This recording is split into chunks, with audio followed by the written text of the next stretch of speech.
प्रधानमंत्री नरेंद्र मोदी की अगवाई दे विच cabinet meeting हुई और इस बैठक दे विच कई अहम फैसले लए गए ते इन्हां दे विच जो सब तो अहम फैसला सी वो ये कि हुण कॉमन एलिजिबिलिटी टेस्ट दे लई नेशनल रिक्रूटमेंट एजेंसी दे गठन नूं मंजूरी दे दित्ती गई है। आज कैबिनेट की बैठक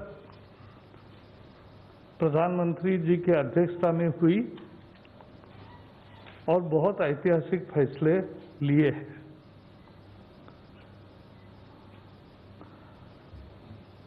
आज नौकरी के लिए जो युवा होते हैं उनको बहुत परीक्षाएं देनी पड़ती है और उनको लगभग 20 रिक्रूटमेंट एजेंसीज है, तो कोई 4-5 में अगर परीक्षाएं देता है तो उतनी परीक्षा उतनी जगह जाना, ये सब समाप्त करने के लिए एक ऐतिहासिक फैसले में नेशनल रिक्रूटमेंट एजेंसी, राष्ट्रीय भर्ती संस्था, ये परीक्षा लेने वाली कॉमन एलिजिबिलिटी टेस्ट ये लेगी और इसका करोड़ों छात्रों को लाभ मिलेगा। छात्रों को यानी युवाओं को लाभ मिलेगा जो नौकरी के लिए आवेदन करते हैं। इसके बारे में विस्तार से जानकारी देने के लिए हमारे साथी जितेंद्र सिंह जी आए हैं, लेकिन मैं इतना ही कहूंगा कि ये मांग थी पूरे युवा पीढ़ी की सालों से, लेकिन नहीं हो रहा था। लेकिन इस एक निर्णय से नेशनल रिक्रूटमेंट एजेंसी से एक परीक्षा, उससे उनकी तकलीफ भी दूर होगी, उनका पैसा भी बचेगा और मानसिक स्वास्थ्य भी ठीक रहेगा। बहुत दौड़ धूप नहीं होगी और एक ही परीक्षा से उनको आगे जाने का मौका मिलेगा। दूसरा महत्वपूर्ण निर्णय है 1 करोड़ गन्ना किसानों के लिए। इस साल भी परंपरा के अनुसार जो फेयर एंड रेम्यूनरेटिव प्राइसेस है, लाभकारी मूल्य बढ़ाकर दिया है। अब 285 रुपए पर क्विंटल यानी 2850 रुपए एक टन का दाम निश्चित हुआ है और 1% अगर रिकवरी बढ़ेगी, 10% रिकवरी के आधार पर यह है, लेकिन अगर 11% रिकवरी होती है तो 28 रुपये 50 पैसे ज्यादा मिलेंगे पर क्विंटल और 9.5 या उससे भी कम अगर रहता है तो भी गन्ना किसान को संरक्षण देते हुए 270 रुपये का दाम मिलेगा। ये निर्णय भी किया है, 270 रुपये 50 पैसे 75 पैसे। तो इससे 1 करोड़ किसान लाभान्वित होंगे। आपको पता है इथेनॉल भी सरकार अच्छी दाम पर लेती है और इसलिए इथेनॉल पिछले साल 190 करोड़ लीटर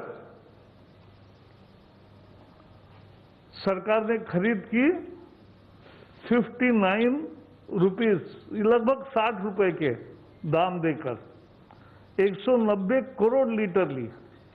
तो गन्ने किसान 1 करोड़ और उनका परिवार देखेंगे तो 5 करोड़ लोगों को एक अच्छा न्याय देने का ये फैसला आज हुआ है। अभी 285 फॉर 10 रिकवरी रेट। ਇੱਥੇ ਵੇਲਾ ਇੱਕ ਛੋਟੇ ਜਿਹੇ ਬ੍ਰੇਕ ਦਾ, ਮਿਲਦੇ ਆਂ ਬ੍ਰੇਕ ਦੇ ਉਸ ਪਾਰ।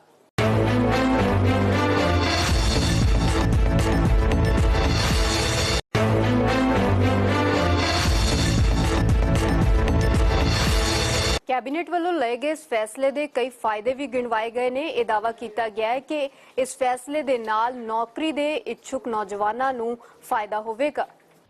तो अगर देखा जाए तो पहले हर रिक्रूटमेंट एग्जाम का शेड्यूल अलग अलग होता है। इसके लिए एप्लीकेशन प्रोसेस भी अलग अलग होते हैं और डिफरेंट जब 2-3 एग्ज़ाम कंडक्ट करने पड़ते हैं तो इंफ्रास्ट्रक्चरल फैसिलिटीज़ की कमी के कारण कई जगहों पे माल प्रैक्टिसेस होने की भी संभावना बढ़ जाती है।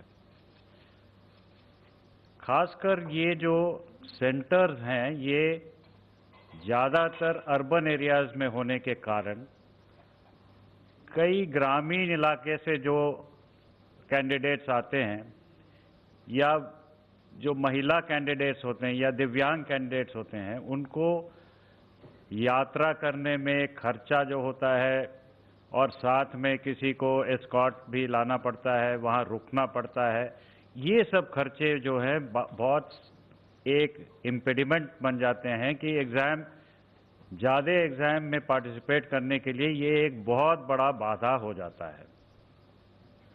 फीस, अब हर एग्ज़ाम का फीस अलग होता है और उसका भरने का तरीका भी अलग होता है। कोई मतलब ऑनलाइन भर लेता है, कोई मतलब डीडी मांगता है या ऐसे कई दिक्कतें आती हैं, मल्टीपल फीस देने पड़ते हैं।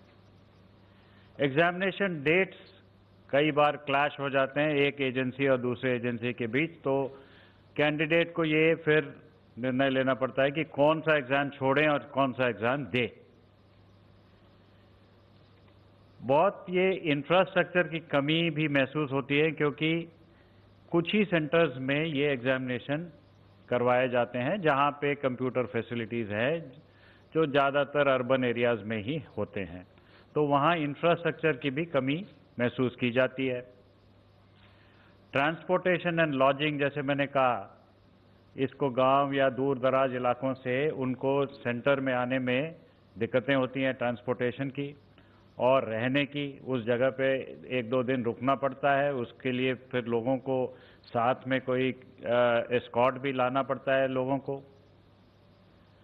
हर एग्ज़ाम का करिकुलम, पाठ्यक्रम जो है वो अलग अलग निर्णित है, तो हर एक के लिए पढ़ाई जो करनी पड़ती है वो अलग ढंग से करनी पड़ती है। हालांकि लेवल एक ही है, जो भी एग्ज़ाम्स दे रहे हैं उनका लेवल एक ही है, लेकिन उनको डिफरेंट करिकुलम, डिफरेंट पाठ्यक्रम होने के कारण उनको अलग अलग से तैयारी करनी पड़ती है। इन परीक्षा सेंटर्स में जो सिक्योरिटी देना पड़ता है उसके लिए भी लार्ज स्केल मोबिलाइजेशन करना पड़ता है, तो वहाँ पे एकदम पूरा जो जिले का जितने भी ऑफिसर्स हैं उनको डिप्लॉय करना पड़ता है, पुलिस को डिप्लॉय करना पड़ता है। ये सिक्योरिटी का भी मामला बहुत मुश्किल हो जाती है। इन सब के कारण जो है कॉस्ट तो बढ़ती हैं, खर्चा तो बढ़ता ही है, और अंत में जो साइकिल ऑफ रिक्रूटमेंट है, रिजल्ट लाने में और भर्ती करने में जो साइकिल ऑफ रिक्रूटमेंट है ये बहुत लंबा हो जाता है।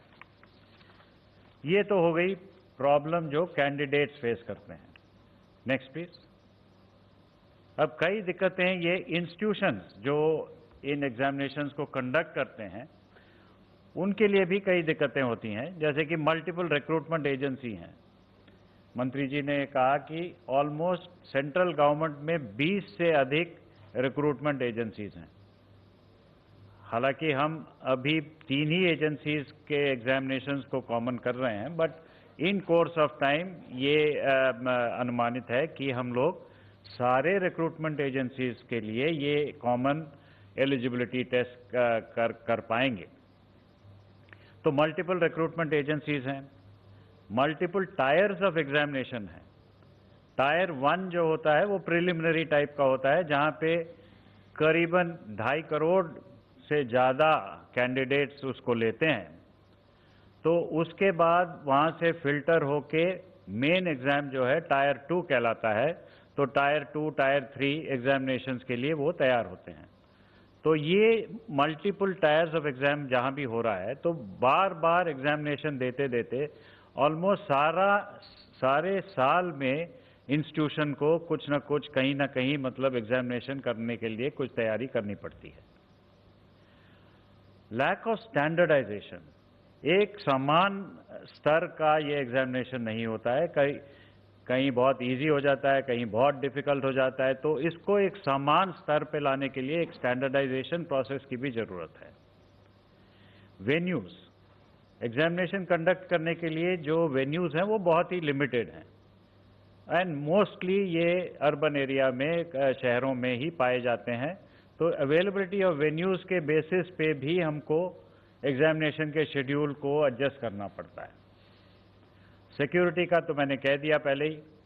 सुपरविजन और इन्विजिलेशन के लिए जो स्टाफ डिप्लॉय करने पड़ते हैं वो भी लिमिटेड है, लेकिन मल्टीपल एग्जामिनेशंस मल्टीपल ऑर्गेनाइजेशन जब करती है उन्हीं लोगों को इन्विजिलेशन के लिए लगाया जाता है। तो almost through out the year उनको भी इस काम पे लगाना पड़ता है।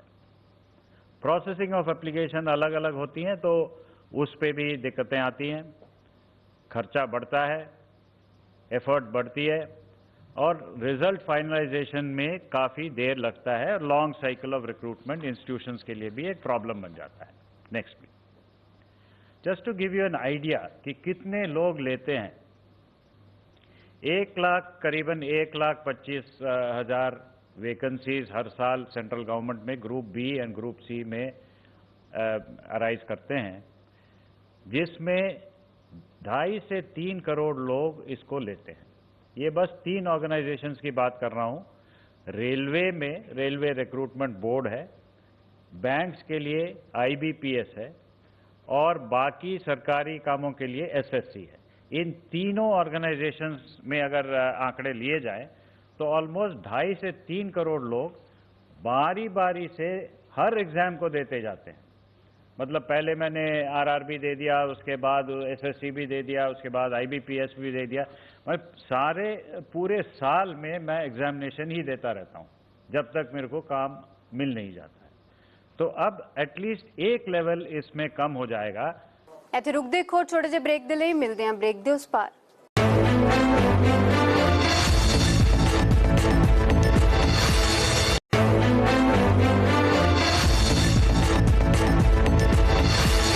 ਕੈਬਨਿਟ ਵੱਲੋਂ ਲਏ ਗਏ ਫੈਸਲਿਆਂ ਦੇ ਵਿੱਚ ਇੱਕ ਫੈਸਲਾ ਇਹ ਵੀ ਹੈ ਕਿ ਭਾਰਤ ਦੇ 3 에ਅਰਪੋਰਟਸ ਦਾ ਪ੍ਰਬੰਧ ਨਿੱਜੀ ਹੱਥਾਂ ਦੇ ਵਿੱਚ ਦਿੱਤਾ ਗਿਆ। ਪਬਲਿਕ ਪ੍ਰਾਈਵੇਟ ਪਾਰਟਨਰਸ਼ਿਪ ਦੇ ਤਹਿਤ ਇਹ ਫੈਸਲਾ ਲਿਆ ਗਿਆ। फिर तीसरे निर्णय के अनुसार आपको पता है हमारे यहाँ प्राइवेट एयरपोर्ट्स बन गए। PPP का एक वो रूप था, लेकिन अभी फिलहाल 6 एयरपोर्ट का ऑपरेशन, मैनेजमेंट एंड डेवलपमेंट का कॉन्ट्रैक्ट प्राइवेट प्लेयर्स को देने का लिए ऑक्शन हुआ, टेंडर मांगा गया था और सबसे ज्यादा बोली होने वाले को 3 एयरपोर्ट देने का, लीज देने का आज फैसला हुआ, जयपुर, गुवाहाटी और तिरुवनंतपुरम। इससे क्या होगा, इससे जो अपफ्रंट 1070 करोड़ लगभग मिलेंगे, ये एयरपोर्ट अथॉरिटी ऑफ इंडिया दूसरे छोटे शहरों में एयरपोर्ट का विकास करने में काम उपयोग में लाएगी। ये पैसा बहुत महत्वपूर्ण है। और दूसरा फायदा ये होगा कि यात्रियों को अच्छी सुविधा मिलेगी। यात्रियों के अच्छा सुविधा के साथ साथ एक नई कार्यक्षमता, नई ऊर्जा आएगी। और सबसे बड़ी बात है कि एयरपोर्ट अथॉरिटी ऑफ इंडिया ये परमानेंट प्राइवेट को नहीं दे रहा है। ये 50 साल वो चलाने के बाद फिर से एयरपोर्ट ऑफ इंडिया को ये एयरपोर्ट्स वापस मिलेंगे। पावर सेक्टर की अभी एक प्रॉब्लम है। कोविड के कारण खपत कम है। कोविड के कारण ग्राहकों का बिल, इंडस्ट्रियल मांग भी कम है और बिल सारा जमा नहीं हो रहा है समय पे। इसलिए दिक्कत में है राज्य की डिस्कॉम्स। उनको राहत देने के लिए पावर फाइनेंस कॉरपोरेशन और रूरल इलेक्ट्रिफिकेशन कॉरपोरेशन, इनको वर्किंग कैपिटल के 25% अधिक लोन देने का जो अधिकार था वो इस साल मिलेगा above limit of working capital with cap of 25%। तो ये उनको आज ज्यादा लोन की रकम मिलेगी, उससे डिस्कॉम की लिक्विडिटी बढ़ेगी और डिस्कॉम्स काम कर सकेंगे, बिजली नहीं जाएगी। इसके लिए ये बहुत सुधार जरूरी था। तो कोविड के चलते जो उपाय सरकार लगातार कर रही है उसमें ये भी एक उपाय महत्वपूर्ण है। जो REC and PF was giving 25%. So now this year I'll just tell you. Now Power Finance Corporation and Rural Electrification Corporation REC for extending loans to distribution companies DISCOMs above limit of working capital cap of 25% of last year's revenue. पिछले साल के total revenue discom का जितना मिलता है उसका 25% ही working capital के रूप में दिया जाता था, उससे अब ज्यादा मिलेगा। जरूरत के अनुसार 25% की कैप को अभी थोड़ा सा स्थगित कर दिया गया है स्थिति सामान्य होने तक, और ये सभी राज्यों को फायदा होगा